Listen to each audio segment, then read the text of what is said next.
Buenas, hoy vamos a hablar sobre el diálogo de los personajes de la página 213 del libro de lengua castellana y literatura. En el caso del diálogo de los personajes es precisamente la forma en cómo dos o más personajes intercambian sus mensajes con un propósito comunicativo. El diálogo es una característica fundamental para el teatro. ¿Por qué? Porque precisamente, como habíamos hablado en una clase, el teatro está creado, el texto dramático está creado para ser representado en un teatro, ¿ok? Por lo tanto, no hay un narrador, sino personajes que intercambian pensamientos entre sí. Pero en algunos textos narrativos puede que aparezcan diálogos. Por eso es importante distinguir la forma en cómo está desarrollado el diálogo de los personajes. Hay dos tipos. En primer lugar, hablamos de un estilo directo, ¿ok?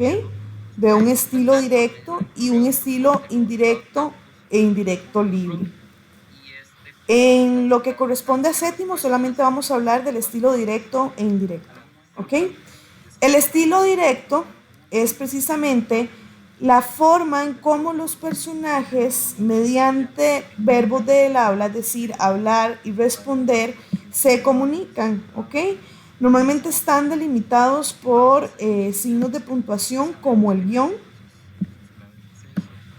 Entre los signos podemos encontrar diversos tipos. Podemos encontrar que se incluye un diálogo a través de comillas, como por ejemplo, os salvaré de ese malvado, dijo el capitán Trueno. O también se puede dar después de dos puntos, como por ejemplo, el capitán Trueno dijo, os salvaré de ese malvado. Entre guiones, os salvaré de ese malvado, dijo el capitán Trueno.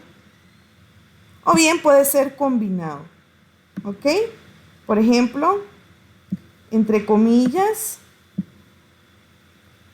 entre dos puntos y guiones. Ahora, o bien, digamos que esté combinado entre dos puntos y guiones, o entre comillas y dos puntos. Ahora bien, esto que está acá es precisamente lo que ya habíamos hablado en lecciones anteriores, de que en el teatro hay solamente diálogo, por tanto no hay narrador, precisamente porque los personajes intercambian sus mensajes de forma directa. En los textos narrativos, al ser presentados por un narrador, también se encarga de reproducir lo que dicen los personajes. Y en las narraciones modernas se utiliza mucho el diálogo directo. ¿Cuál es el diálogo directo? Precisamente cuando encontramos guiones, por ejemplo, dentro de un texto narrativo, ya sea cuento o novela, por ejemplo. Entonces, recordemos, el estilo directo es cuando se presentan a los personajes hablando literalmente en el texto y se marca mediante estos signos de puntuación, entre comillas, dos puntos y guiones. El estilo indirecto, en el caso del estilo indirecto, es cuando no se reproduce exactamente las palabras pensadas por los personajes, ni tampoco se usan signos de puntuación para delimitar esos enunciados o, como ustedes lo conocen, oraciones. Por lo tanto, es el narrador quien interpretará desde el punto de vista de los personajes lo que ellos tienen que decir, ¿ok? Entonces, normalmente se menciona nada más lo que el personaje dijo, pero no se emplea, como les acabo de decir, los signos de puntuación que utiliza el estilo directo. Esto no lo vamos a ver, ¿ok? Esto no lo vamos a ver, entonces no es necesario que le presten atención.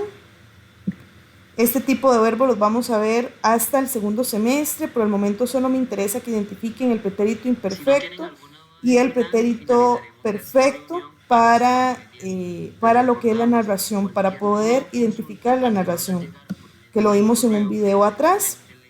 Entonces, para que nada más nos quedemos con estilo directo, estilo indirecto, recordemos estilo directo, cuando los personajes hablan entre sí y ese diálogo se muestra de forma directa en el texto, y el estilo indirecto, donde es el narrador más bien quien interpreta lo que los personajes tienen por decir y precisamente es lo que expresa en el texto.